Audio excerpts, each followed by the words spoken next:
Good morning दोस्तों। आइए study by Taufiq sir class में आप सभी बहुत बहुत स्वागत है। और आइए आज की क्लास में बात करेंगे हम मेंडल के नियम के बारे में कि मेंडल के नियम ने क्या है और कौन कौन से नियम के बारे में हमें 12th के बायोलॉजी में पढ़ना है।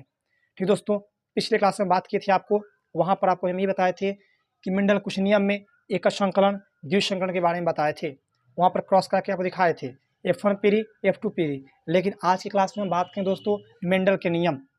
क्लास में बने रहिएगा, क्लास को वीडियो को अंत तक देखिएगा, आपको नियम अच्छा समझ में आएगा। जो पहला नियम है प्रभाविता का नियम, यानी मेंडल ने अपने पहले नियम में किस बात को बताया इसके बारे में जानेंगे दोस्तों। चलिए दोस्तों, तो पहले बात करेंगे हम मेंडल के पहला नियम जो था, इसे कहते हैं प्रभाविता का नियम। ये क्या है? प्रभाविता का नियम किसे कहते हैं?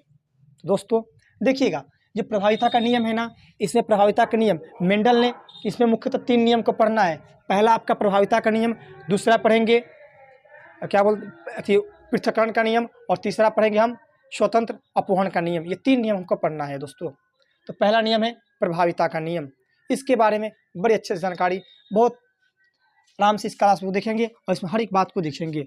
तो आपका प्रभाविता का नियम जो है ना, तो मेंडल क्या कहते हैं? इसमें ये कहते हैं ना कि जब प्रभावी लक्षण का जीन व अप्रभावी लक्षण का जीन दोनों एक साथ उपस्थित हो। क्या दोस्तों? कि जब प्रभावी लक्षण का जीन और अप्रभावी लक्षण का जीन दोनों क्या हो, एक साथ उपस्थित हो, यानी दोनों के बीच क्रॉस कराया जाए, संकलन कराया जाए। उपस्थित हो तो केवल प्रभावी लक्षण का जीन अपना लक्षण प्रदर्शित करेगा, यानी केवल प्रभावी लक्षण का जो जीन होगा ना, अपना लक्षण प्रदर्शित करेगा।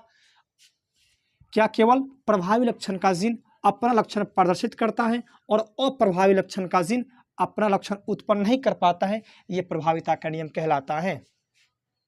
दोस्तों ये बात आपको समझ में आया होगा, ठीक है। अच्छा, यहाँ पे एक बात आया, प्रभावी लक्षण दूसरा या अप्रभावी क्या है?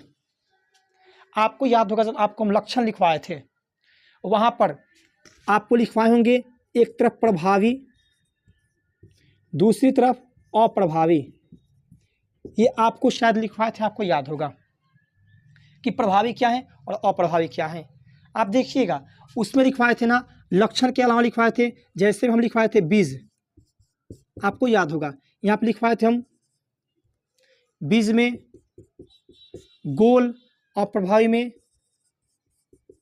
झुर्रीदार, लिखवाए थे दोस्तों ना।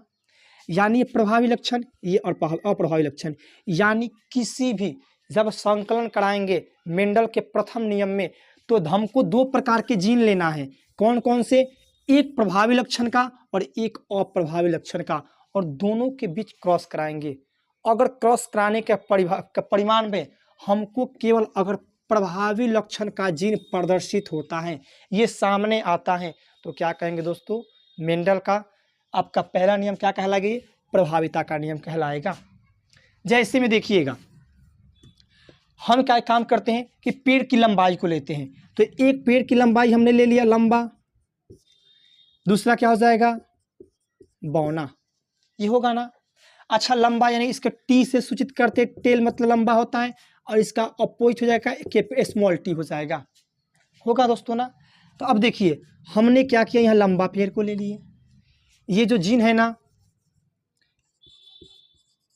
जो जनक है, ये क्या हो गया? लंबा हो गया, और एक क्या हो गया? बौना हो गया। हो गया दोस्तों ना। अब आप देखिएगा, अब क्या करेंगे, इसको युग्मक करेंगे।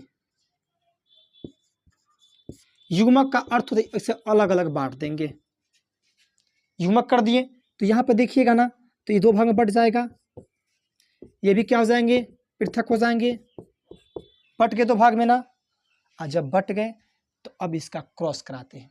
अच्छा देखिए, जब कैपिटल टी को स्मॉल टी के साथ क्रॉस करेंगे, कैपिटल टी को स्मॉल टी के साथ, तो क्या दोस्तों आएगा?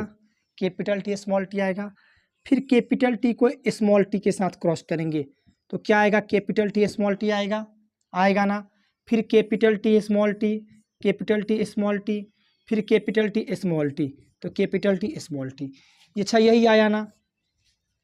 अच्छा, कैपिटल टी स्मॉल टी, ये क्या है? प्रभावी लक्षण क्या होगा? लंबा होगा ना। ये बात पहले बताए हैं, कैपिटल टी स्मॉल टी प्रभावी लक्षण लंबा होगा ना। यहाँ पर कैपिटल टी स्मॉल टी, ये भी क्या लंबा होगा ना। कैपिटल टी स्मॉल टी, ये भी क्या लंबा होगा ना।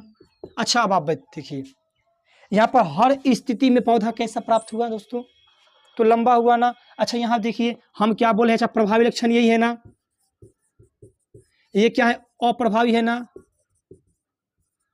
ये प्रभावी ये अप्रभावी, तो प्रभावी कैपिटल टी है, अप्रभावी क्या स्मॉल टी है। अच्छा यहाँ पर कैपिटल टी स्मॉल टी प्रभावी लक्षण है, प्रभावी लक्षण है, प्रभावी, जब प्रभावी है तो प्रभावी लंबा है ना, जब प्रभावी लक्षण है तो प्रभावी लंबा है ना, तो ये तो लंबा तो हो गया। अच्छा अब देखिए हमने दो प्रकार के जीन लिए हैं ना, एक प्रभावी एक अप्रभावी, और दोनों के बीच क्रॉस किए हैं, संकलन कराए हैं, और संकलन कराने के परिमाण फलस्वरूप क्या मिला, हर स्थिति में पौधा कैसा मिला हमको, तो लंबा मिला, जबकि लंबा किसका है, ये प्रभावी लक्षण को दिखाता है। तो अब इससे आपको क्लियर हो जाएगा कि जब हमने दो प्रकार के जीन लिए, एक प्रभावी एक अप्रभावी को, दोनों जीन को साथ रखे और दोनों के बीच संकलन कराया गया, तो प्रभावी लक्षण अपना दर्शक क्या अपना प्रदर्शन करता है, यानी प्रभावी लक्षण अपने जीन का लक्षण प्रदर्शित किया, जबकि अप्रभावी अपने जीन का लक्षण प्रदर्शित नहीं किया ना, तो ये क्या कहलाता दोस्तों, ये कहलाएगा प्रभाविता का नियम। इसमें किसी प्रकार दिक्कत हो तो बोलिए।